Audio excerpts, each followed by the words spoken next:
شباب عطوا طريق يا شباب عطوا طريق يا شباب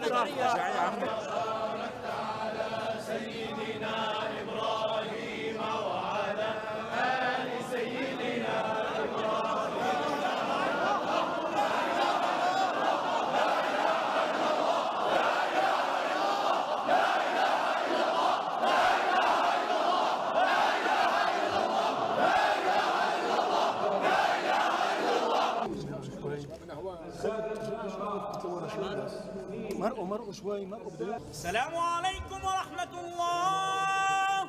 السلام عليكم ورحمة الله. الفاتحة.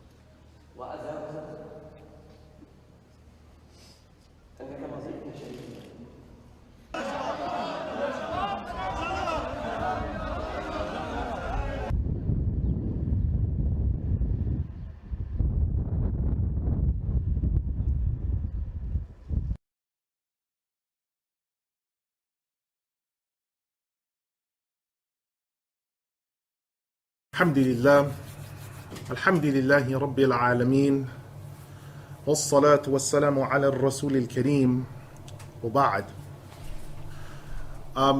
Today I was going to be doing the tafsir, but events that occurred on the 9th into the 10th of Jabhat al prevented me from doing this. And that event was the murder and martyrdom of the Imam Muhammad Shaykh Ramadan AlBouti. I wanted to discuss with you a number of things about his life, simply because of the fact that it's not often that we have the opportunity to discuss who the maraji' are and what exactly they've done and how that impacts us, because we're impacted by the things that they do, because the maraji' have what is known as global jurisdiction, and we will have to talk about this shortly, inshallah. After I finish, obviously if there are questions, then we can try to field them. I want to first give a very short explanation of exactly what occurred, and then start to talk about the life of the Imam. On the 9th going into the 10th of Jumad al-Ula 1434, faceless cowards went into the Al-Mazra'ah district in Damascus to Masjid al-Iman and set off a bomb that killed 50 or more people. One of those people being Imam Muhammad Shaykh Ramadan AlBouti. The rest were students of knowledge. It was during a dars that was being recorded, and a number of slaves of Allah were killed. His grandson was, some of the brothers from the Nasim Sham website, along with other unnamed slaves of Allah that are students of knowledge nonetheless, and we ask that Allah gives them the highest palisades of the paradise. Imam al-Bouti's name was surrounded before his death in the English-speaking world, and to a lesser extent in Arabic, but more amplified in the English-speaking world as a government stooge, someone that was on the payroll and looking out for himself, and that he was a government scholar, and many other bizarre things that were attributed to him. But we have to discuss who he is, his jurisdiction, and what exactly that means for us. The Imam, rahimahullah, was born 88 or 89 years ago, because the year he was born in was a leap year on the Muslim calendar. So he was born 88 or 89 years ago. And his full name is Muhammad Shaykh Ramadan, the son of Mullah Ramadan al-Bouti, al-Shafi'i, al-Ash'ari, al-Kurdi, al-Dimashqi, from the land of Sham. So his name is Muhammad Sa'id Ramadan. His father's name is Mullah Ramadan AlBouti. He was Shafi'i in his fiqh, Ash'ari in his creed, Kurdish in his extraction, and Damascene in his living space. He was born in what is called the island of Ibn Omar, which is near Turkey and falls within the boundaries of South Iraq. The reason why he wound up in Damascus is because his father, Mullah Ramadan AlBouti, decided to make hijrah and move the family. During that time, Mullah Ramadan AlBouti had jurisdiction and was a marja in his own right during the Ottoman period. Iraq started to be carved up and broken up. The place called Granj was invented, which was later named Kuwait. Iraq was broken up into districts and new protectorates. And this put the ulama in a very difficult place. The Kurdish have a long history. To mention this to you, Imam Salahuddin al-Ayyubi, rahimahullah, the great freedom fighter for Islam, and one of the imams of his time, was a Kurd. When you look at so many others throughout history, his father who started the Ayyubid dynasty, Salahuddin al-Ayyubi's father, who started the Ayyubid dynasty, obviously is Kurdish, and there have been many great Kurdish achievements. Imam Muhammad Sa'id Ramadan AlBouti is Kurdish, Imam Wahb al-Zuhayli is Kurdish, Ismail ibn Badran is Kurdish, Imam Abdul Rahman al-Shami is Kurdish, his brother Salih is, obviously, their father. So there's a long history of Kurds. But we wouldn't know that they were Kurdish by how they speak, because their tongue is Arabic. They speak Arabic, and it sounds as if it's their first language, although they speak Kurdish. So this Imam, Muhammad Sa'id Ramadan AlBouti, born on an island called the island of Ibn Omar, because Ibn Omar named it, and the jurisdiction in South Iraq. His father, Mullah Ramadan, moved the family to Damascus. And during that time, Imam Muhammad Sa'id Ramadan AlBouti was 4 years old. At 4 years old, his father took him by the hand to do his initial education.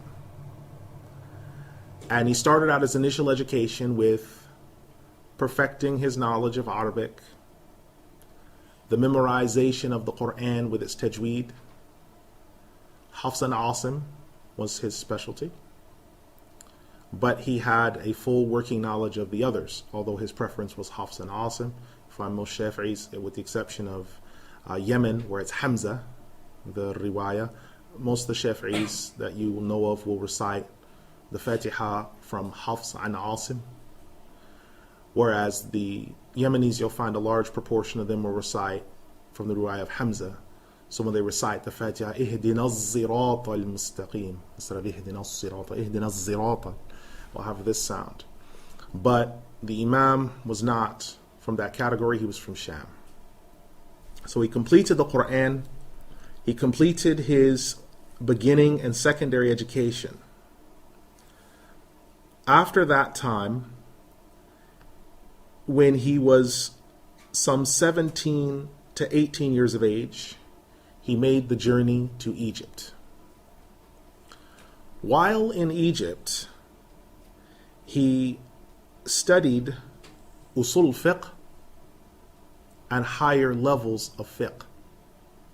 He went through the foundational books of his madhab. He went through the intermediate books of his madhab. In his final interview, he said, I did not realize how quickly I accelerated from going from mudarris to sheikh to alim. I thought this was only part of a fast-track program, but I was later told that I had mufawaqa, meaning that I had actually excelled. So he didn't realize at that young time that he was accelerating through the different levels of Sharia. He had no idea that he was so quick. He just knew that he was the youngest in his class and that he was the sharpest in his class. In his Usul al-Fiqh class were numerous visiting scholars and scholars who would become the best of their time after him. One of their Usul al-Fiqh teachers was a man by the name of Mahmoud Shaltut. He was a big Hanafi judge. But during this time, Mahmoud Shaltut was bringing the Mu'tazila theology into Al-Azhar. And it was something that was soundly rejected by the scholars that had come from Sham. And it was the beginning of 40 years of arguments and debates between Imam al-Bouti on one side with all the ulama of Sham that had come with him, and between Mahmoud Shaltut, who was spreading doctrines in Al-Azhar, such as that the punishment of the grave is ahad, therefore it's not part of the creed, that Nabiyuna Isa alayhi salam is dead and will not return again, that the Quran is created, that Ahl Sunnah wal Jama'ah is the Mu'tazila. A lot of these doctrinal positions were situations that had scholars, genuine scholars of Al-Azhar, up in arms. Imam al-Bouti at this time was 18 or 19. Mahmoud Shaltut was in the height of his powers. He was a full-grown man. And so he had a very sharp tongue and he had a very eloquent tongue. And so some of the students were impressed by his tongue simply because he appeared to be sharper and more eloquent. But Imam al-Bouti was able to see through that. There were also Kurdish people that had come from the same region of Imam al-Bouti that had joined the Kurdish Workers' Party. So there was a secular edge that was there. But Imam al-Bouti managed to stay completely separate from that. He finished his studies in Usul al-Fiqh in the year 1365. He returned to Sham under the post of a faqih, and he was teaching at-Tarbiyat al-Islamiyya at the University of Damascus. He did this for 5 years. And during this time, he also opened a section within the University of Damascus for theology. The theology at Damascus University was not as strong as it could have been. There wasn't a comparative theology department. Imam al-Bouti had studied a high level of comparative theology. After those 5 years completed, he returned back to Egypt to study the Sharia again. And he studied the different branches of Sharia. Now, I mentioned this before and it is significant. The Sharia has 18 sciences in the revealed law. There are 18 sciences of revealed law. When you look at the breakdown of the sciences, they fall into 3 huge boxes or rings: Islam, fiqh, iman, i'tiqad or creed, and ihsan, which is the worship of Allah as if you see Him, or excellence. And that breaks down into zuhud on one side, which is internal states of the heart, and the suluk, which is the external form. Now within that, after your fard ayn knowledge, there's a breakdown that comes from the book of Mu'ammilat in fiqh. And the Mu'ammilat breaks into your categories of what are called hiraf. Hiraf are your occupations. And this is called your al-manah al-mar'iyya. Al-manah al-mar'iyya means your trades. So your math, all your other things, they come out of Sharia. Those things are fard kifaya. You have fard ayn and fard kifaya. Fard ayn is knowledge that everyone must have. Your basic fiqh, your basic creed, your basic ihsan. Your fard kifaya is knowledge that a particular set of human beings need to have. And Imam al-Bouti was one of those human beings that combined between one of those. Because when we look at our scientific history, and this is important, all the founders of our scientific background were ulama. The founders of geography, math, geology, paleontology, sociology, ethnology, all of them in the English-speaking language, they were laymen. And now they have PhDs or doctorate studies for them. The founders of math, science, geology, sociology, for the Muslims, were ulama. They started out as ulama. So Imam al-Bouti and al-Azhar studied the branches of the revealed law, but then also studied the Minah al-Mar'iyya, which was the Fard Kifaya aspects. And so if you're looking at him from that aspect, he also studied science. And the particular areas he studied on were sociology, psychology, and the philosophy of self. These were the areas that he studied with and perfected them. He also studied what's called Falsafatul Islam, which is the philosophy of Islam. And by falsafa, it means understanding what someone's mind and body should be like and how they should embody and carry out Islam. He studied Ilm al-Kalam, which is the use of speculative theology. And being an Ash'ari, he would have studied that. So he studied that, and he carried on for a number of years until he finished the highest category they had. He had Mufawaqa, which means the highest excelling grade that one could have. He married when he was 18 years old, and his first marriage lasted for 15 years. He had 3 boys and 1 girl. However, at one point, his wife explained that she was happy for him to take a second wife. So he married again. But his second wife only lived for 3 years. And they had no children together. He married a third time, and his third marriage, a few years, 3 years after his third marriage, his first wife died. And so it left him with just 1 wife. The Imam continued his studies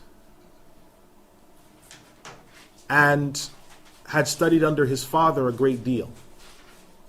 One thing Mullah Ramadan AlBouti had told his son, which is Imam Muhammad Sa'id AlBouti, who we're discussing today, is he said that the external form of Sharia is only visible when the internal form exists. So the external form of Sharia is only visible when the internal form exists. And what that means is that any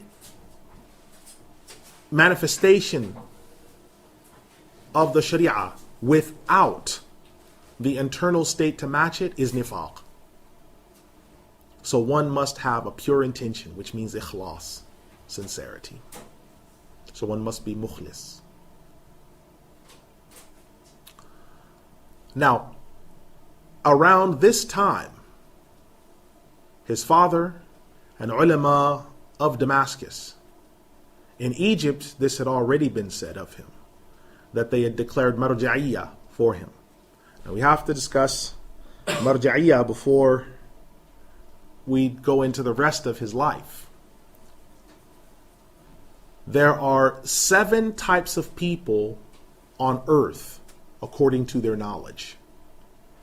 There are 7 types of people on earth according to their knowledge. We're only talking about people according to their knowledge. The first type is called the mujtahid al-mutlaq. This is the absolute mujtahid. The absolute mujtahid. This individual has memorized the Quran. And when we mean memorized, it means that all 14 of its riwayat. So he knows Hafs and Asim. He knows Warsh and Qalun and Nafi'. He knows Hamza, he knows Susi, he knows Abu Ja'far. He knows all of these narrations, Ibn Kathir. He knows these narrations.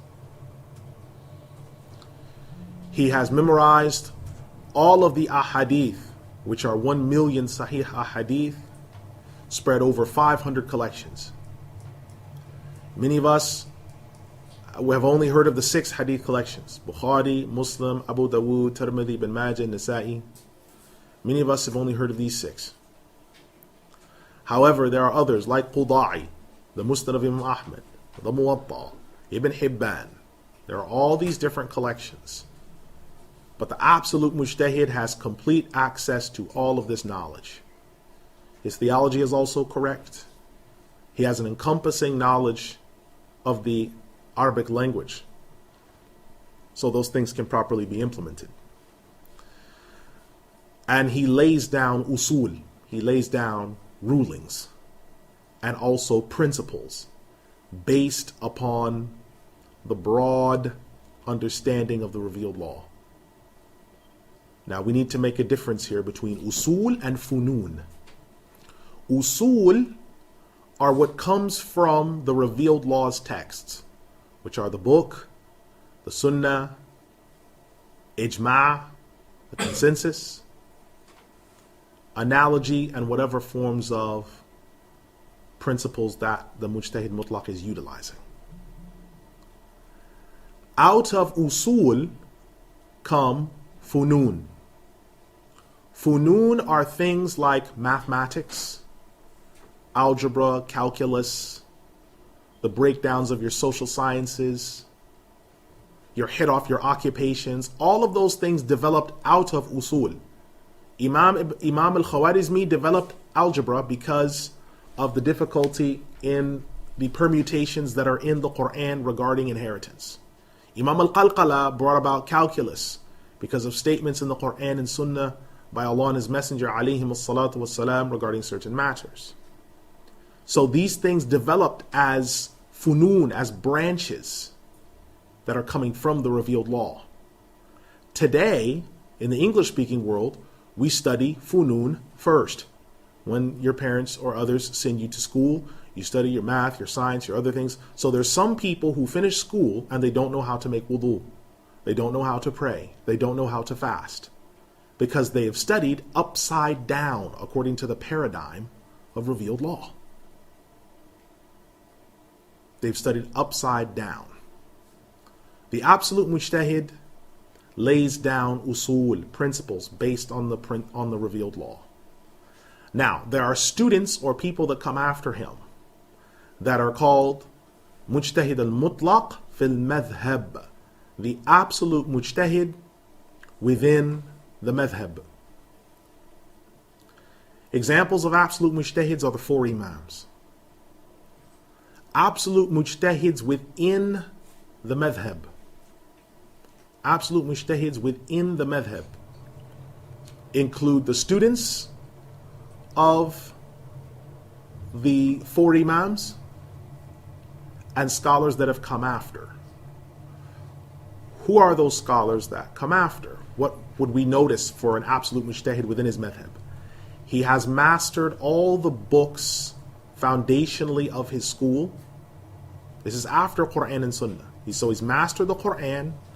He's mastered at least 400,000 ahadith, or within that neighborhood. He knows the foundational books of his madhhab, and he uses the usul laid down by his particular imam. However, he may differ with his imam in branch issues because he is allowed to derive new rulings. There is a third category of people on earth. The third category of people on earth are what are known as mujtahid al-murajjih. These are called the preferential mujtahid, mujtahid al-murajjih.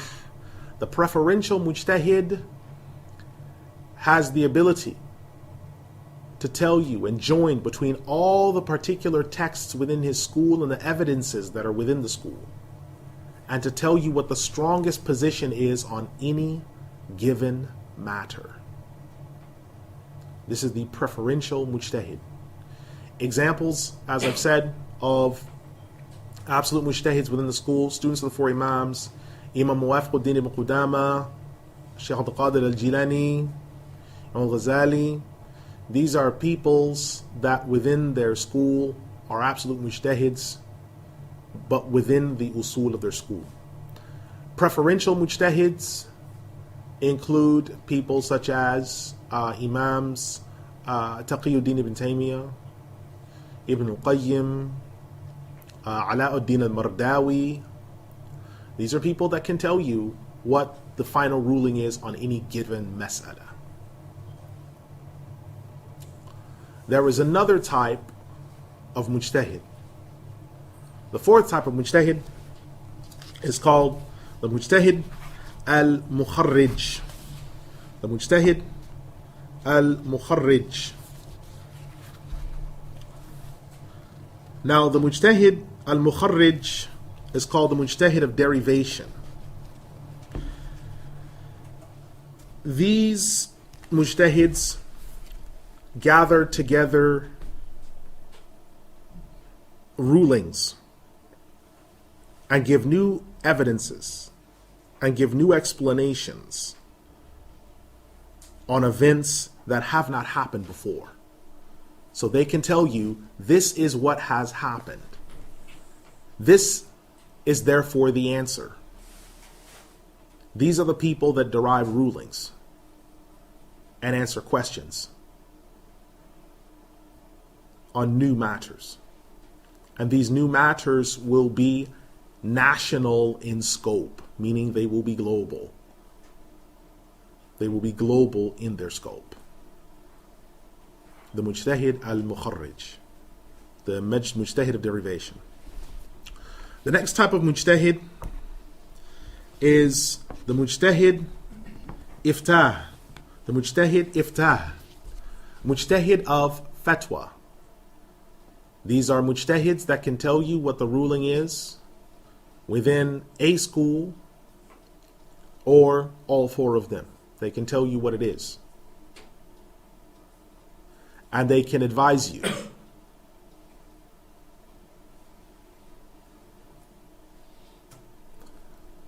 And the mujtahid iftah appoint, these people are usually also referred to as fuqaha. They appoint the muftis for the masjids in the Muslim heartlands. Mufti leads the salah, a real mufti. You finish the salah, you ask the mufti a question about wudu and salah. He answers it. You ask the mufti, though, about a new issue. A new issue called mitochondrial three-parent DNA transference. First of all, he asks you to say that again. Second of all, after that, he then says, I do not know, or please come back tomorrow. Why is he saying please come back tomorrow? Because he needs to ask the alim that appointed him, who's a mujtahid, who can do ijtihad and tell him what the new issue is, because the mufti that's been appointed by the mujtahid iftah can only tell you this is what the ulama say. That's his job to do that. Nowadays, you have people that say that they're muftis that try to make ijtihad. That's completely backwards. The mufti doesn't make ijtihad. He tells you about things that happened before. And if it's new things, he'll tell you the ulama have said this, but he himself can't tell you what to do. He is an expounder of the law, not a giver of law. The final of the mujtahids is called the mujtahid fil masail, the mujtahid in particular issues. There are certain people, they specialize in certain areas. Inheritance. There are people that specialize in maqasid al-shar'iyya. There are people that specialize in marriage and divorce case law. These are people who they have a free hand in those areas, but not others. Now, the first type of mujtahid, the mujtahid mutlaq, the last of the mujtahid mutlaqs, the last of the absolute mujtahids was Imam Ahmad ibn Hanbal rahimahullah. He died 241. There has not been someone that's memorized all the Quran and 1 million ahadith in more than 1,200 years. This has been documented by Imam Dawood al-Ani al-Khalidi, by Ibn Salah, by Alawi al-Haddad, and many others. There are no absolute mujtahids and have not been since Imam Ahmad's death. If someone tells you now that they don't follow anything and they're an absolute mujtahid or they look at their own rules, your question to them is, you want to listen to all of their Quran and you want to know all of their hadith and where did they find the 500 collections and how many continents have they visited to obtain them? Because such an individual is deranged, a fool, or a false prophet or a false teacher. The second type of mujtahid is the absolute mujtahid within the school. The absolute mujtahid within the school, they died out. They died out and they have not existed since the 7th century of the Hijrah. They died out in the 7th century of the Hijrah. The preferential mujtahid died out. The last preferential mujtahid died 885 Hijri. His name, Alauddin al-Mardawi. There has not been a mujtahid like that since. The remaining categories of mujtahid are extant even today and continue to exist. So, the mujtahid of derivation, who derives new issues, exists today. The one that exists today include people like Mullah Ramadan AlBouti, the father of Imam Muhammad Sa'id Ramadan AlBouti. Imam Muhammad Sa'id Ramadan AlBouti is one such mujtahid. He is a mujtahid of derivation. He deals with these matters and answers global matter questions. You don't ask him about your wudu. You don't ask him, where should I place my hands? That's not why he's there. He's not there for that purpose. He appoints the people that will answer your questions when you do need to ask those, but he doesn't answer those questions. He does not answer those questions. So he was given marja'iyah. He was certified as marja' by his father and by other ulama around him. His marja'iyah was certified just before his 40th year. So he was young when he had marja'iyah, when he became marja'. He began teaching theology, giving rulings, and also teaching people all across the world. Those people that he was teaching are the 7th category of people on earth according to their knowledge, which are us, the common laity. Number 7, way at the bottom. We'll always be around. Most of the ummah have always been laymen.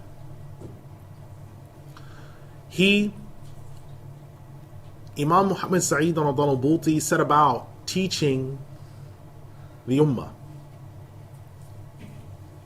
And what he did, along with other ulama, is absolutely crucial. The mujtahids, or the scholars of derivation, the most important of them are coming from Sham and Iraq. After the collapse of the Ottoman Empire, these mujtahids continued the role of teaching people. But a great many of them were murdered after the collapse of the Ottomans, which is 1336 Hijri or 1919 of the Kafir calendar. Consolidation Forces, CF, killed, according to estimates, across the Muslim world as many as 5,000 ulama, simply to try to get rid of, dispense with, obfuscate, damage, and generally eviscerate and demolish any individual who knew how to implement revealed law, demolish and bring government, to build government, and how it was supposed to be done. They wanted to eliminate anyone that was able to do that. They failed miserably, but they made a good attempt at doing that.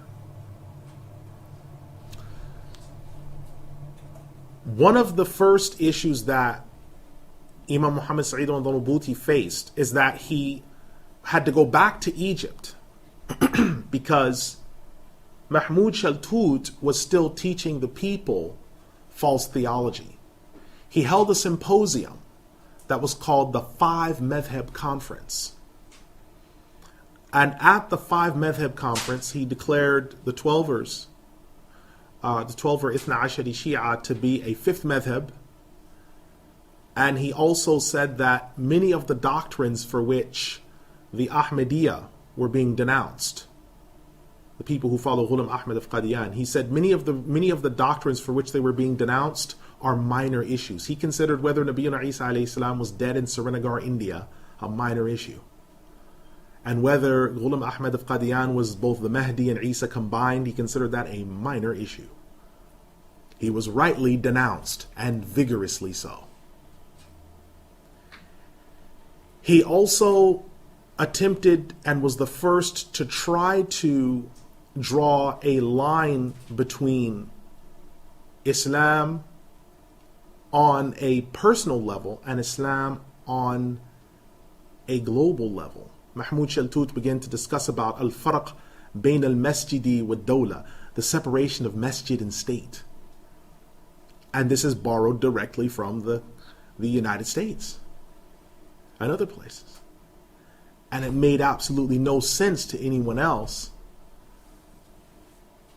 but the ulama understood what this meant.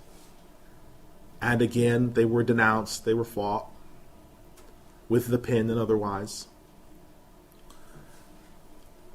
Imam al-Bouti was shuttling back and forth between Egypt and Sham because the French were putting a footmark on Sham as well and breaking it up. So you had Transjordan, Palestine, and then Palestine broke up into Israel and then Palestine itself, so the West Bank and Gaza. Jordan was created, Lebanon was created, Syria was created. All of that area was just Sham. Their accents are all the same, but it was created by all of these different consolidation forces, the French, the British, the Americans. They all dug in and broke up these areas. The marja, the job of the marja, was to continue to be both the temporal and spiritual head of the ummah, because they're the temporal and spiritual heads of the ummah. The evidence of this being easily discernible in Surah An-Nisa, the 4th Surah 59. You who believe, obey Allah, obey the Messenger, and those in authority among you. Surah At-Tawbah, the 9th Surah 122. It is not for all of you to march out into battle, but let there be a group from the believers that stays behind, that delves deeply into the religion and admonishes those that return so that they might take heed. Surah An-Nisa, further on, when Allah says, why didn't they come to the messenger or ask those who were in charge of doing istimbat? Istimbat being deriving the rulings.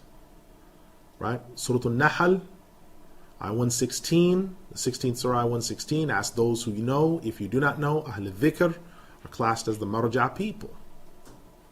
So these were the people that were in charge of the Ummah's affairs. They wrote books, they taught, they built schools, they continued the distribution of zakah. When someone comes today and says, well, zakah isn't distributed properly anymore, they haven't been to Nablus. They haven't been to Damascus. They haven't been to Lebanon, north or south. Now, it's fine if they want to have that as their own personal belief, that's fine. But that's untrue. Imam al-Bouti returns back to Sham.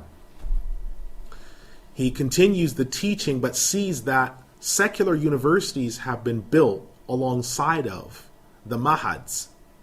Normally, when you're a young Muslim in the Muslim heartlands, you go through 3 forms of education. Your parents will have already learned the 3 rings of Islam. Islam, fiqh, iman, creed, ihsan, so on and so forth. When you're young, they teach you these basic things. When you reach 6 or 7, now you go to the masjid. When you come into the masjid, you can already read. You might already know some surahs. You already know how to make wudu by yourself. You already know how to pray by yourself. When you go to the Imam's job is not to teach you how to be Muslim. He is a mufti. His job is to teach you how to act like one and to answer your questions on regard. So he's the one that helps you memorize the rest of the Quran. Now, in some of the English-speaking circles, what happens is we send them to an imam who is teaching them the wudu, is teaching them the salah. No. The parents, it's their job to build these basic things first. So you go to the masjid. After the masjid, you are sent to the madrasa. The madrasa is the further studies that take you up until 15, which is your adulthood. After 15, if you want to continue studying, you go to one of two places. You go either to the mahad, which is adult education in the revealed law, or you go to what is called the midras. The midras teaches you funun. I want to be a scientist. I want to be a doctor. I want to be a plumber. I want to be an electrician. But you can't go into these areas when you don't have usul al-shari'iyah. You can't study funun al-shari'iyah without usul al-shari'iyah. But these new universities, the kulliyah, began to come to power. And they attempted to eclipse the jami'ah. So the job of Imam al-Bouti and other ulama was to stop that process or to retard it in a major way. And so he did. He wrote more than 50 books over different topics. Symposiums were conducted with other marja' people. And those marja' people were 40 in number. You say, well, what's the big deal about 40 marja' people? Well, the reason why it's a big deal is because of the hadith in Sahih al-Jami', where the Prophet Muhammad sallallahu alaihi wasallam said that there are 40 abdal in Sham, and it's due to them that your sustenance and your rain is sent down. It is due to them that your sustenance and your rain is sent down. It is these people, the most high-ranking ulama, the ulama of the ulama. These are the ones that appoint the qadis, they appoint the judges, and down from them, those judges then appoint the imams of the masjid who are muftis, and then down from them, they appoint the different people. All of that process is coming from the marja' people who have what is called, again, global jurisdiction. They are in charge of all matters, temporal and spiritual. Mahmud Shaltut, at the end of the 60s, going into the 70s of the Kafir calendar, was now close to death. He called Imam Muhammad Ramadan AlBouti to come to him with other ulama. After years of talking with this man, Mahmud Shaltut said, I want everyone that is here to bear witness to what I say.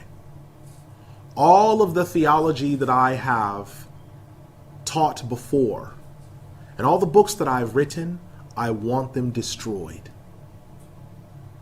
The theology that I narrate to you now is the same as yours, and I want this to be remembered among the people when I die.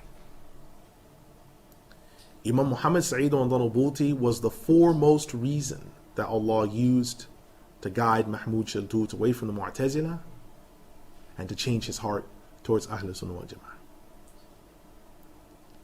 And the reverberation of that was felt throughout the rest of Egypt. The unfortunate part about it, though, was by the time he had died, he had already taught a generation of imams who had now come back to the English-speaking countries and to teach their people. So when you find a huge preponderance of imams saying that Christianity, Judaism, and Islam are sister religions and we're all brothers, that's from Mahmud Shaltut. If you find Ahmed Didat, Zakir Naik, Shabir Ali, all teaching that Nabiyuna Isa alayhi salam was hung on the cross but swooned and was taken down, woke up in the tomb and escaped. That's Mahmoud Shaltut. That is his theology. It's also Ahmadi theology. Now Mahmoud Shaltut, rahimahullah, he's pardoned because he repented. But the problem is his theology, what was left over, that still is circulating among the ummah. So the Marja people had a huge job. Now, one of the books that Imam Muhammad Sa'id al-Bouti wrote is called Allah Madhabiyya. It's been translated into English. And the book says that Allah Madhabiyya, abandoning the madhabs, is the most dangerous bid'ah threatening the Islamic Sharia. The reason why this book was brought about is because Salafiyya was gaining a foothold in Sham. Imam Muhammad Sa'id Ramadan AlBouti decided, along with other maraji' like Imam Ismail ibn Badran, like Imam Abdul Rahman al-Shami, to attack it head on. And by attacking it head on, you had to address it, because there were people saying that the madhabs can be ignored, one is not obliged to follow one. And so Imam Muhammad Sa'id Ramadan AlBouti went after this topic with vigor and with gusto, and he demolished their arguments. It is one of the finest pieces of literature on the topic, and it's short and pithy where someone can follow it. It's a very good book. Another one of the books that he wrote was Fiqh al-Sirat al-Nabawiyya, the fiqh of the Sirah, the prophetic Sirah. This is in Arabic, but it's also been translated into English. In this book, he gives you a summarized, distilled breakdown of Imam Ibn Hisham, At-Tabari, and other Sirah scholars. He gives you a complete picture of the Rasul sallallahu alaihi wasallam. He gives you a complete picture of him, who he is, what he represents, what he's done. In addition to the fact that at the end he tells you how revealed law is established. Because in his time, as the 1970s of the Kafir calendar began to appear, you had what we are calling now in some circles political Islam, but there was a rise of people who were saying that we need to establish an Islamic state. And he attacks many of these doctrines as Marxist, and also undermines the credentials of those who claim that they are bringing the revealed law.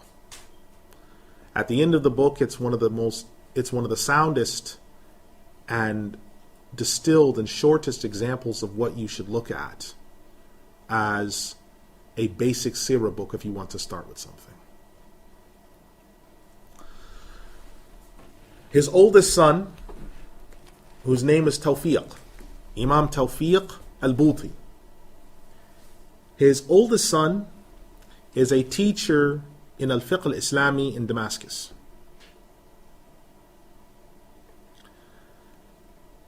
Imam Muhammad Sa'id Ramadan AlBouti was asked in an interview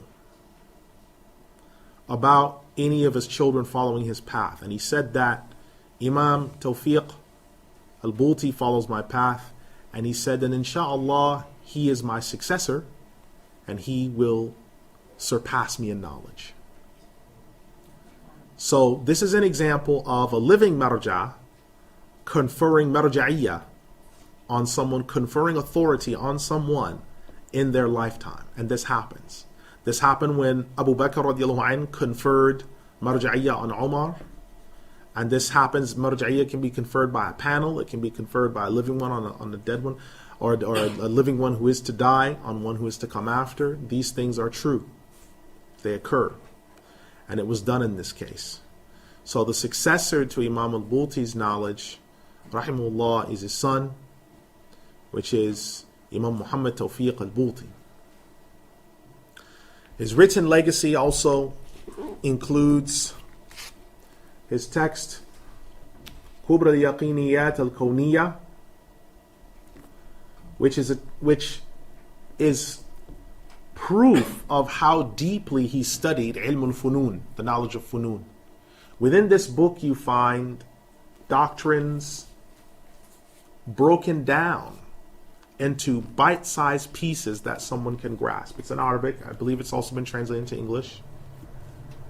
He's broken down the doctrine of evolution in such a systematic fashion that at the end of the book, even if you still hold to the evolutionary doctrine, you certainly have to rethink your position, because he dealt it that much of a devastating blow. Because he's a scientist himself by funun. According to funun, he's a scientist himself.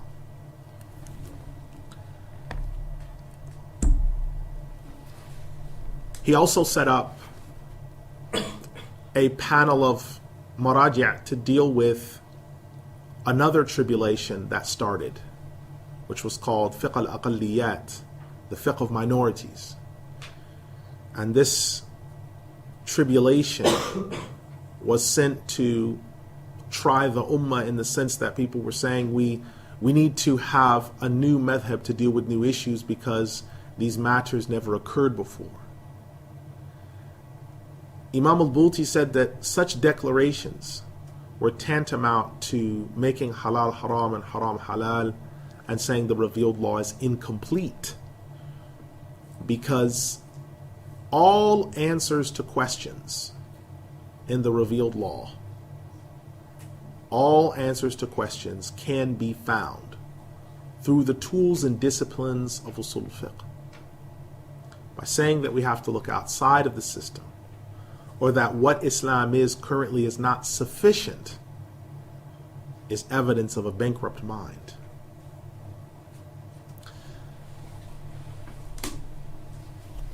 He also saw the rise of a new form of Muslim, what's called the moderate or secular Muslim. The moderate or secular Muslim has a basic tenuous hold on Islam, but they espouse all of the earthly, fleshly, carnal doctrines of the world. And when they are corrected with this, they denounce and say that you cannot judge me, Iman is in my heart. You can't judge. When he was appointed at 30 years of age the Imam of Jamia Umayyah, he took great pains to divorce people from this understanding. Now, I want to give you just an understanding of the Jamia Umayyah so you have a clear picture of what that institution represents. Jamia Umayyah, originally, before it was a masjid, and before the Syrian people were Muslim, was a basilica built on the spot where Nabiyuna Yahya alayhi salam was buried. During the lifetime of Nabiyuna Yahya alayhi salam, the local ruler wanted to marry his own niece. They wanted Nabiyuna Yahya alayhi salam to conduct the marriage, and he refused to. He was beheaded, and after his execution, his body and his head were buried in what was a basilica. The people in Syria became Muslims. They built a masjid, the Umayyah Masjid, around that area. And it's the largest masjid in Sham. Within the masjid grounds or campus are also the remains of many of the household of the Prophet ﷺ when they were frog marched back from the despicable actions that occurred in Karbala. When they were frog marched back from Iraq to Sham, many of them, their resting place is on the grounds of the Umayyah family masjid. Those that have stood as imams and preachers in that masjid include Imam al-Nawawi, Shamsuddin ibn Qudama, Imam Muwafiquddin ibn Qudama, Al-Mizzi, and countless others. So when he was appointed as Imam, and he stood on the veranda, and he put his hands on the mimbar, bracing it, and also seeking barakah from thousands of other ulama that have stood and touched that mimbar, he was in good company. Marja over millennia have stood on that mimbar and addressed the congregation. Now it was his turn. Within the Umayyad masjid, all four madhabs are taught in separate corners of the masjid. And theology is also emphasized. But the Imam was the head, Imam al-Bouti was the head over the entire structure. Imam al-Bouti never held a government post such as Mufti of Syria, because Mufti proposes or assumes jurisdiction. If you are the Mufti of Egypt, you can only pass muftis, you can only pass fatwa for your jurisdiction. He never held a post because the jurisdiction of a marja is global. If you look at marja people, the vast majority of them don't hold posts like qadi or other things because their jurisdiction is beyond that. If you have global jurisdiction, how can you take a jurisdiction-specific post? You can't. That's why they are not the Mufti of Syria or the Mufti of this country. The Muftis are under them. The Muftis are under their control. The Muftis are their students. So Imam al-Bouti did not have a government post. He was not a government scholar, as is often stated by certain people in the English-speaking world, and a few in the Arabic-speaking world.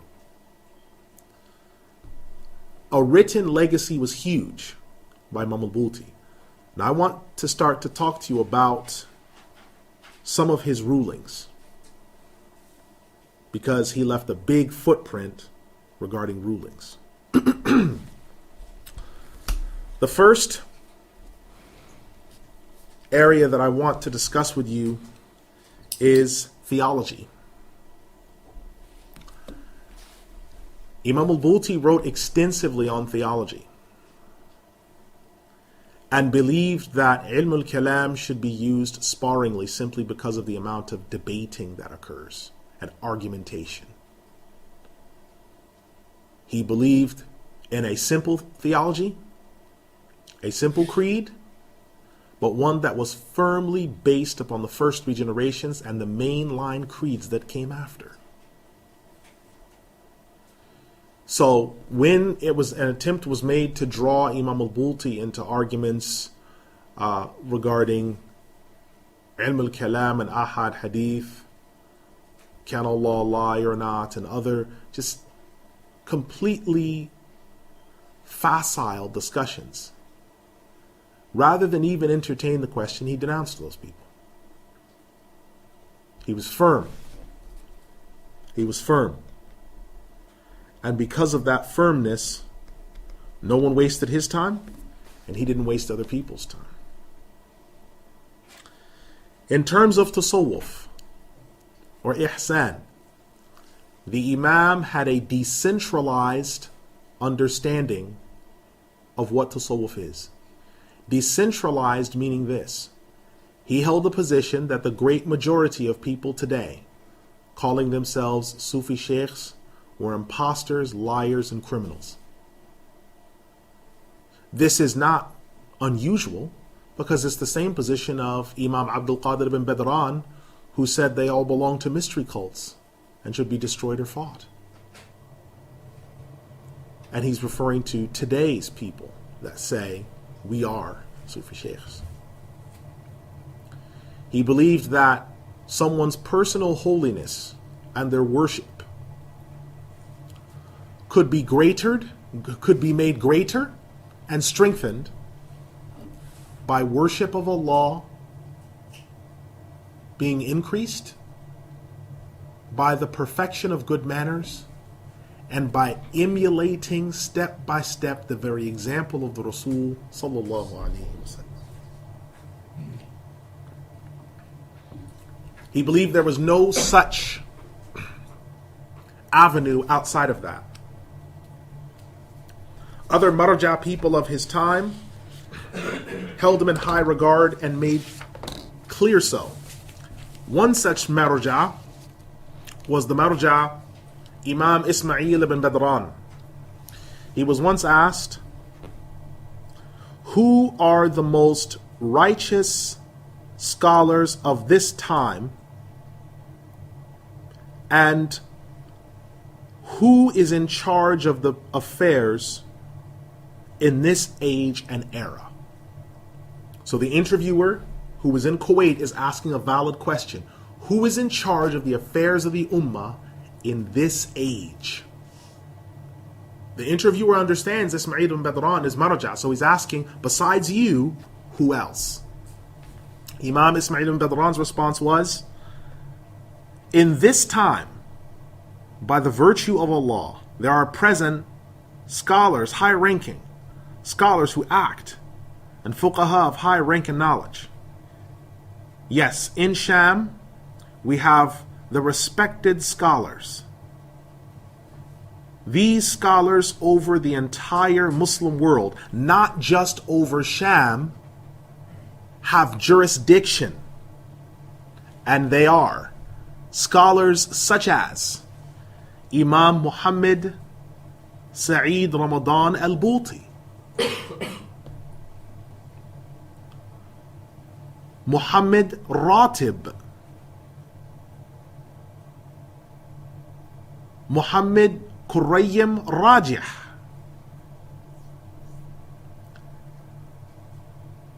and Mahdi Mustafa An-Nur.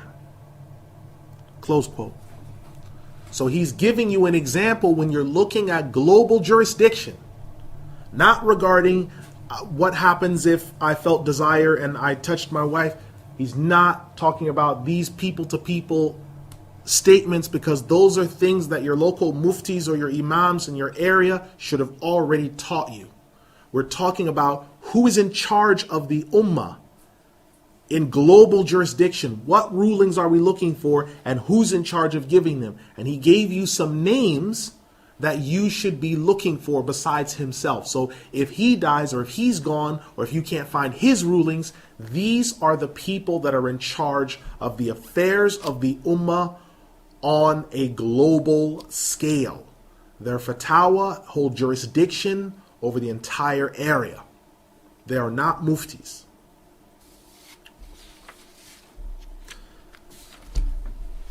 Because of the fact of him being a mujtahid of derivation, he was often mistaken for being an absolute mujtahid. Because their rank is so high, the rulings that they give, they're often mistaken for absolute mujtahids. In 3 separate interviews, he repeatedly stressed the fact that he was not an absolute mujtahid. Because other ulama below them hold them in such high regard, because their knowledge is so great, they often mistake them for absolute mujtahids. This is often a mistake that's made because they see their knowledge and their rank, they think they're absolute mujtahids. But they are not. They are the maraji' for this period. So he believed that he was not an absolute mujtahid. He stated that Imam Shafi'i and those contemporary to him were the last of the period of absolute mujtahid. So that's Imam Ahmad, Imam Shafi'i. That contemporary period, there have been no absolute mujtahids since that time. Such a thing is not possible. And they said, why? The interviewer asked why. He said, because of the lowering of knowledge, the lowering of ikhlas, and the increase in chasing after earthly affairs. Never mind just the knowledge, just the desire to do it for the sake of Allah. That's decreased among people. You'll meet people now that have done their 4-year alim course, or their 2-year alim course, or their 6 months mufti course. And they're among the most corrupt, wicked, and underhanded and deceitful people you can ever meet. Because the desire isn't there. They couldn't get into school. They couldn't play a Stradivarius violin so well. They couldn't be engineers. They couldn't play football. They couldn't play cricket. So what happened? They said, you're going to go to Imam school. They sent them there. And it's unfortunate, but some of the lower ranking levels of people and unintelligent people in certain segments of the Muslim communities are often put into the position of being imams or hufaz. And the most brilliant people they sometimes take and they put them in medical school. They make them lawyers. They make them doctors. And the people that are under that, they sometimes take them and put them in the most underhanded ways and then shove them and say, well, you're going to lead the salah and be an imam. When actually we should be taking the best and most brilliant minds of us and putting them in there. And you can see with Imam Al-Bouti's example how this has come to pass.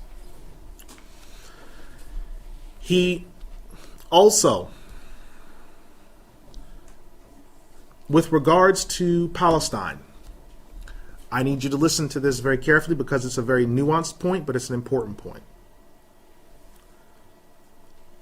When the Palestinian issue increased, scholars broke into two camps regarding Palestinians using special operations or unusual forms of combat to fight an aggressive enemy that had all the tools and machinery and mechanics of a modern nation state.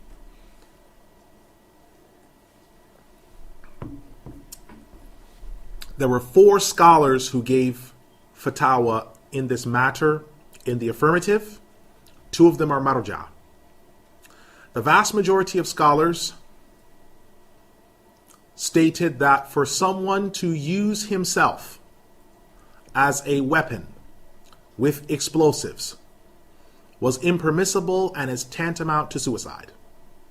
And they referred to this action as tafjir, which means self-immolation or destruction, or qatl al-nafs, suicide. However, a minority of scholars differed. These include Imams Muhammad Ramadan AlBouti and Imam Wahba al-Zuhayli, as well as Shaykh Umar Abdul Rahman and Shaykh Abdullah Azzam. These scholars, 2 of whom marja, stated that Palestine is a very particular case. Therefore, it was permitted just in the case of Palestine for the people there to use weapons and operations to detonate charges on themselves against military targets only. And they termed this Amaliyat al-Istishhadiyya, martyrdom operations. Imam Al-Bouti is one of only a handful of people on earth from among the ulama that allows this. All other ulama today that speak on this matter in a positive sense only do so because they're following Imam Al-Bouti and Imam Wahba al-Zuhayli. I'm not telling you what position to take. I'm telling you that it's here and it exists. And there were conditions that governed it. He also stated that under no circumstances should a Muslim living in what is called Palestine leave that land to the children of Israel because it is a waqf, it is an endowment to the Muslim world, and to do so intentionally would be an act of kufr and treachery. He is right in line with Muhammad Abdul Latif as-Subaki, who is another marja. He is right in line with Imam Muhammad al-Ahmadi al-Zawahiri, the great Egyptian marja, who is the grandfather, ironically, of Ayman al-Zawahiri, the spiritual head of Al-Qaeda.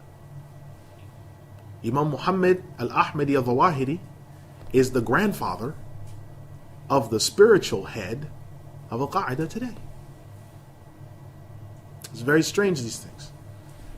And it's strange that the ruling that Imam Muhammad Ramadan AlBouti gave in favor of it, it's so ajib that the faceless cowards that murdered him used his statement on that ruling to do that to him. It's such an ajib thing. But he clung to that ruling and held on to it. Shaykh Umar Abdul Rahman backed away from it in 1997 because he felt that the conditions that governed it were no longer tenable, and that the conditions surrounding it were not delivering the responses originally believed at the time that the ruling was given. Shaykh Abdul Azam gave a similar statement before his death in 1989. As far as we know, the two marjas, they have not retracted their position. We know Imam al-Bouti did not, and we know Imam Wahab al-Zuhayli did not. So this was his position. With regards to hijrah and travel,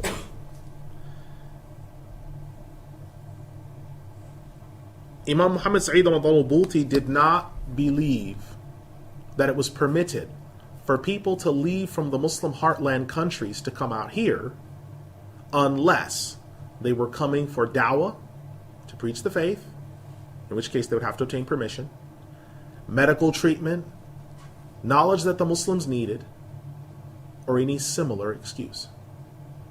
I remember one of his fatwas when someone said, I'm on my way to study in Canada. What would you advise I bring back in terms of knowledge from the university? The fatwa began after the Basmala and opening praise and salat and salam as stating, you have assumed in your question that it is permitted for you to undertake the journey that you were doing.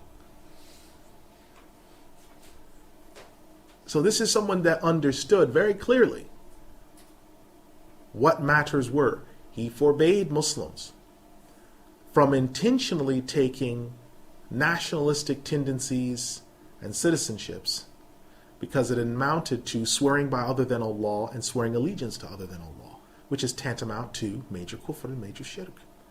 And he referenced Surah Al-Ma'idah, the 5th Surah, 51. He referenced all the examples and evidences that we have discussed before.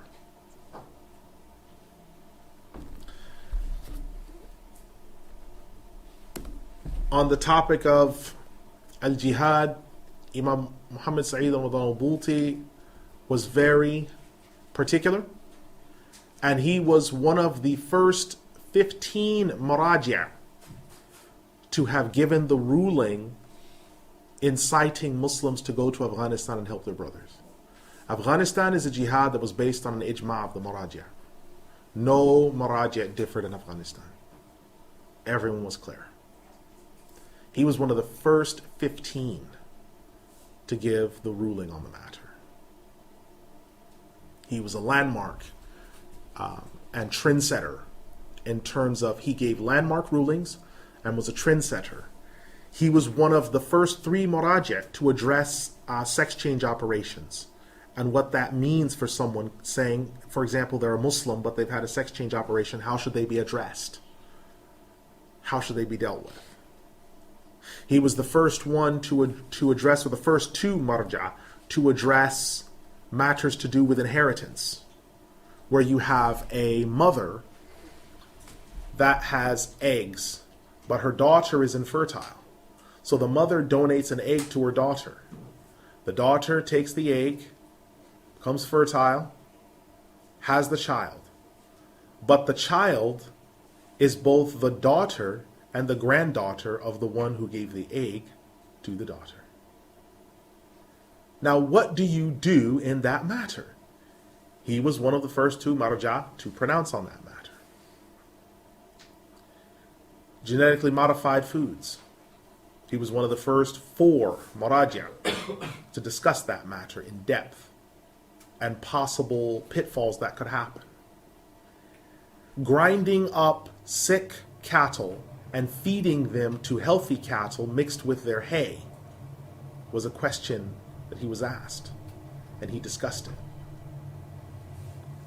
interfaith, when the Pope John Paul II came to see the remains of Nabiyuna Yahya alayhi salam, saying that the masjid, as far as he was concerned, was still a basilica. Imam Muhammad Sh Ramadan AlBouti gave the ruling that the masjid remains as a masjid. And the people that you're coming to see are no longer Christian, they're Muslim. And a kafir should not be given entrance into the masjid unless shahada is being given to him simultaneously. And so he was firm on his rulings and was unafraid of what anyone would say. And people took issue with some of the rulings that he gave. Now, a statement that is often made, and I've quoted many things about him, someone stated that he gave a ruling in favor of pornography. And this is incorrect. The Imam never gave any ruling in favor of pornography. In fact, he gave a ruling against pornography. And I want you to understand something that is important, because it can be stressed again and again and again. When the Imam was asked the question, he was asked the question regarding naked or sex scenes on television. And if someone happens to be in a gathering in which they're exposed to these things, I'll read the question to you. Is it true what I have read in the book of Fatawa that was issued by the Department of Iftah in Dubai regarding the unlawfulness of watching disgraceful films after which one must repent? Sometimes, however, while watching social programs, snapshots show actresses revealing their charms in a disgraceful manner, such as scenes in which they are dancing, or sometimes it is just the actresses themselves as they appear in programs without being properly covered. Thus, what should a believing man do? Answer for Imam Sh Ramadan AlBouti: there is no doubt about the unlawfulness of deliberately watching pornographic films. As for the male viewer who comes across transient, disgraceful scenes in normal programmings and films, what is required of him is to turn away and not look at them. If the nafs is taking control and one cannot avoid watching, then repentance is a treatment, and seeking forgiveness from the heart is what will rectify one's state and wipe out sin. This is taken from Ma'an-Nas, Mashurat al-Fatawa by Imam Sh Ramadan AlBouti, Volume 2, pages 203 to 204 from the 2003 Darul Fiqh edition. It shows you then that the Imam had one of two issues. Firstly, that he never gave any rulings in favor of pornography, which is a strange rumor being circulated. But number two, he starts off with the assumption that one would not be caught watching television. If you go through to the Maraja', you will find almost without exception, you will almost find no marja' giving a tacit approval for the use of television. Unless you control that venue, in which you control the channels, or you control what's coming through, it is not halal to watch those things, because you cannot control what images will come next. Let me give you an example. You're watching the rise of the Nazi Empire, the documentary on the History Channel, on your terrestrial television set. You're not doing anything to anyone. And in between episodes, a commercial comes on for Massengill, or Stay Soft, or Viagra, or Cialis. And they are showing you the human body in such a way in which nothing is being left to the imagination. You just want to come in and watch your 22 minutes of news summarized from the rest of what's happened in a 24-hour day. And the woman is completely exposed and naked but wearing clothes. How do you go about staring the wife in the face after staring at these women? This is the question. So He looked at the matter of pornographic films, as all ulama have. This is unlawful. Regarding television, that you would not be caught in that situation. But if you happened to be at someone's house and it was that green gamma ray box was blazing in the background, and you happened to be caught there, what you would do. So his position was very stern, but at the same time he was balanced. And so when slaves of Allah came to him, he gave them balanced fatwa, and he sought to guide aright the slaves of Allah. But as Allah subhanahu wa ta'ala has mentioned, كُلُّ نَفْسٍ ذَائِقَةُ الْمَوْتِ, every soul must taste death. And so, on the 9th or 10th of Jabhat al Nusra, 1434, the Imam rahimahullah was martyred while in Masjid al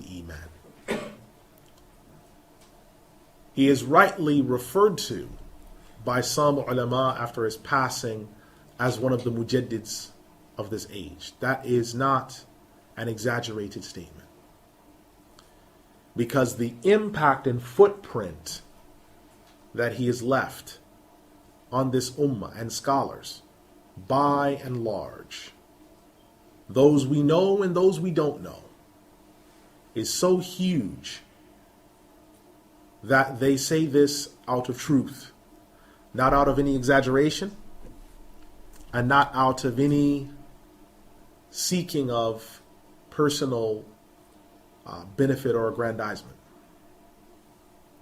I want to say in the closing about Imam al-Bouti rahimahullah that this great Imam, this great mountain, what all ulama have in common, what they all have in common, is they all have the Sharia in common.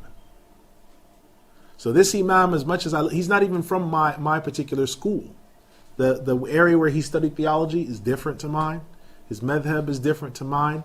But we all proclaim and stand upon Ahlul Sunnah wal Jama'ah, Muslim Orthodox. And it's for that reason that we should celebrate the fact that Allah has blessed us with so many ulama, so many maraji', so many righteous people. Our problem is that there's a lot of background noise, and so we sometimes don't know who the people are in charge.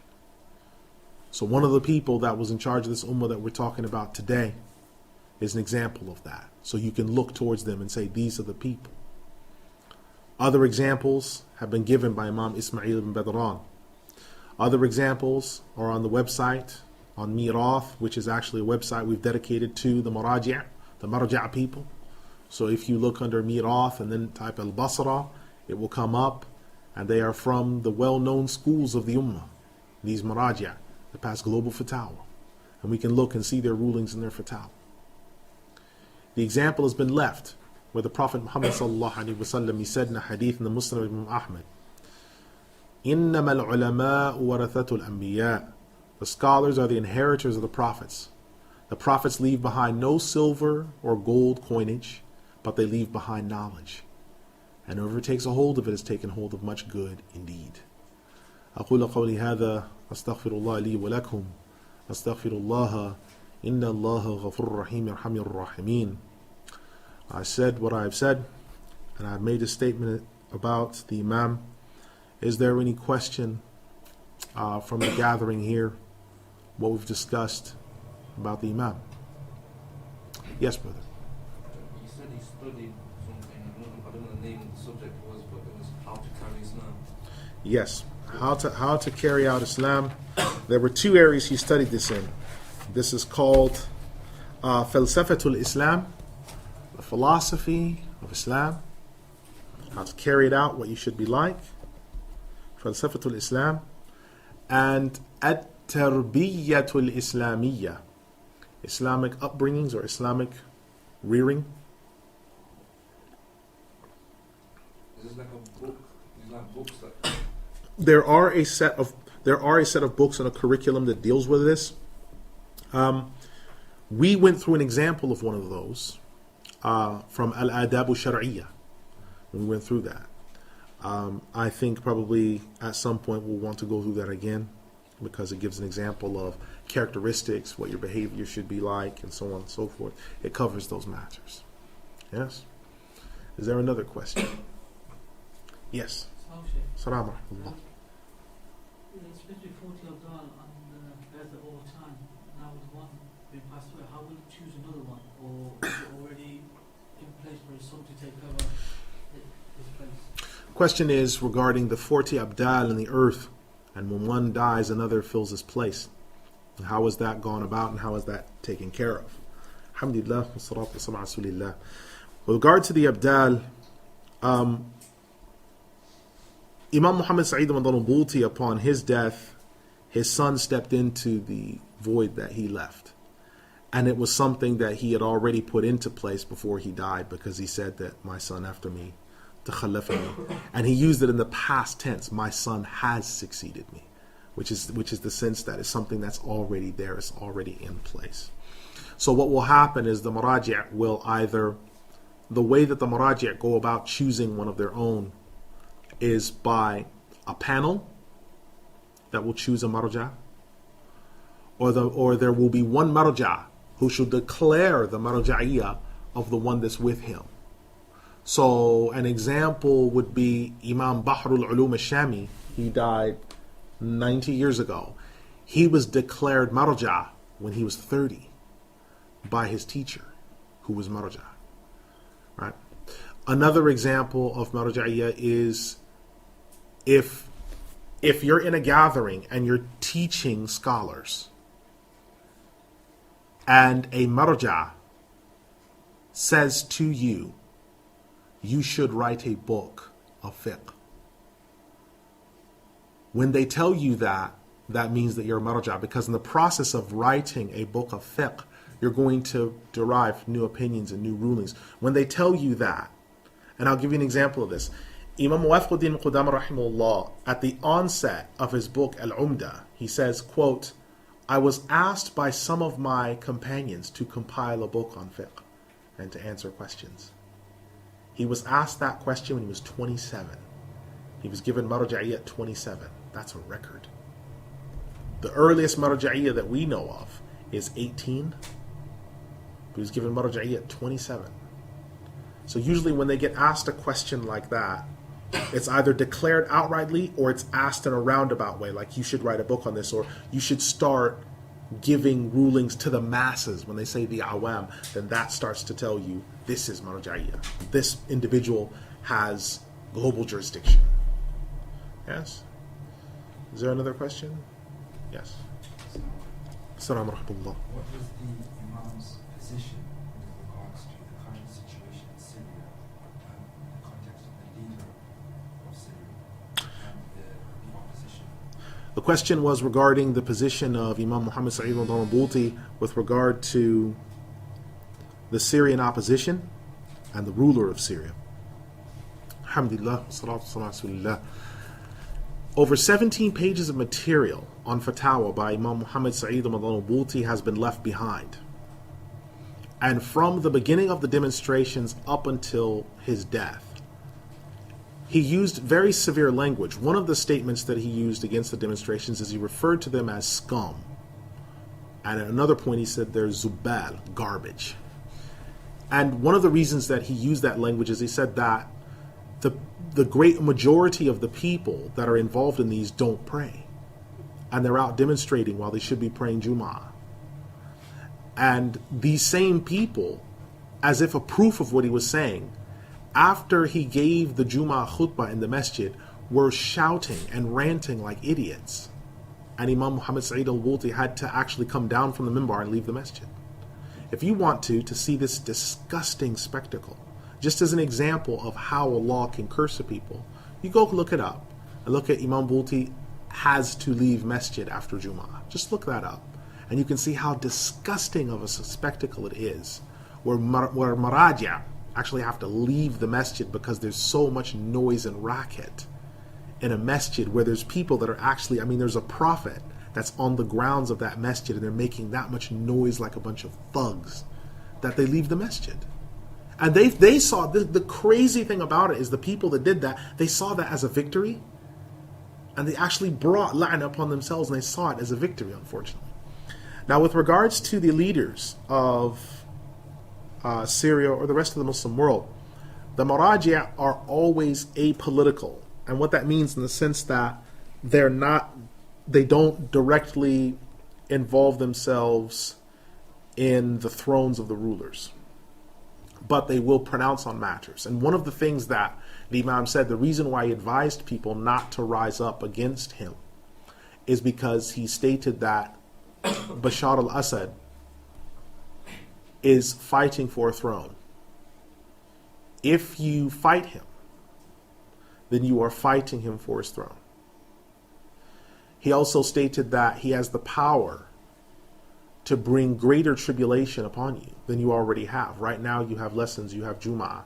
And one of the first things he said when the army began retaliating, the government began retaliating, he said, now you have areas where people can't even pray Jum'ah. They're scared to come outside. They're scared to go learn. They're scared to come to durus. They're terrified to come and learn. Because why? When they went after that man's throne, the first thing that he did is he defended it.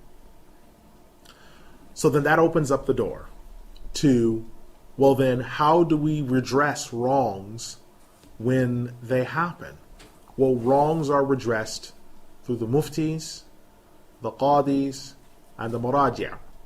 If they say that it is not the time to do it, then it should not be done. This fatwa was preceded, Imam al-Bouti's fatwa was preceded by 30 muraji' from Duma who said not to do it. And they said that if the protesters are killed, they won't pray on them, that they won't give them salam. It was really highly charged moment. And they accused the muraji' of being government agents and all these other things. Now, with 1 million Syrians outside of the country, masjids destroyed in rubble, ancient areas flattened, now what do they think?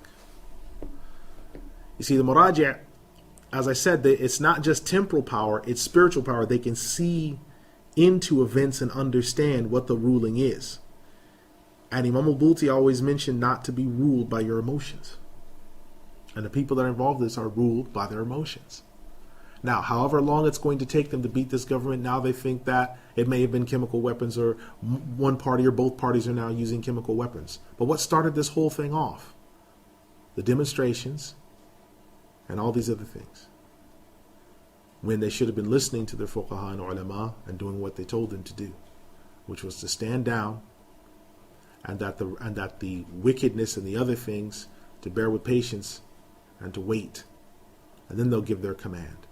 Had it been the case, all of these governments are so weak and so facile in many ways. If Imam al-Bouti, being alive, had said this government should be gone, it would have collapsed. It would have gone. And we see examples of the Maraja' being done, like in the case of Al-Qadi Abu Ya'la, where he made a pronouncement and the government, that was the end of it. He took over the government. He just completely ruled it. Salah ad-Din al-Ayyubi, when it was time to take over Egypt, he walked into the masjid in the middle of the khutbah of the Fatimi Shia, came in, snatched the man down from the minbar, and took over. If that needs to be done, it can be done. If it doesn't need to be done, then it won't be done. And we have to have a such thing as a pecking order. Americans have a pecking order. English people have a pecking order. The Catholic Church has a pecking order. But there are some Muslims who think that we don't have a pecking order. But we do. So I'm not saying that no one has a right to defend themselves, because Imam al-Bouti, on the back of that discussion, when it mentioned that people were being forced to prostrate to images of Bashar al-Assad, or people were being attacked in their homes, he gave permission for them to defend themselves. But that didn't nullify the fatwa that he gave before, that you had no business doing those demonstrations in the first place, because they're coming from Marxism and other places. Yes. Is there another question from the people gathered here? No. Is there a question by yourselves over the phone, brother?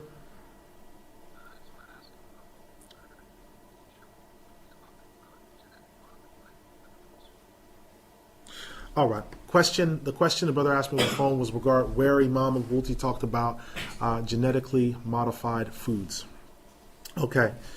The answer to this question, alhamdulillah, wassalatu wassalamu ala rasulillah. If you try to find the 1997 Sh Al-Awsat, I don't remember the volume number.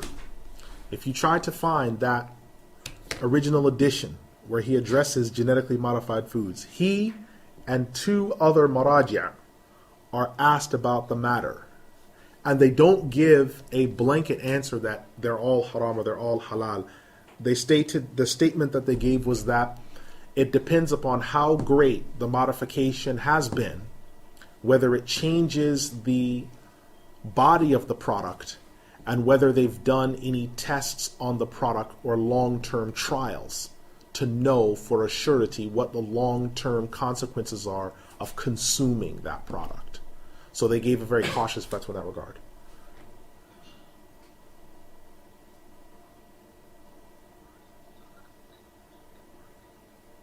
Ash-Sharq Al-Awsat, the newspaper, 1997. If I'm correct, it was March, but I don't know the volume number of because that newspaper has volumes like volume 28 or volume so and so.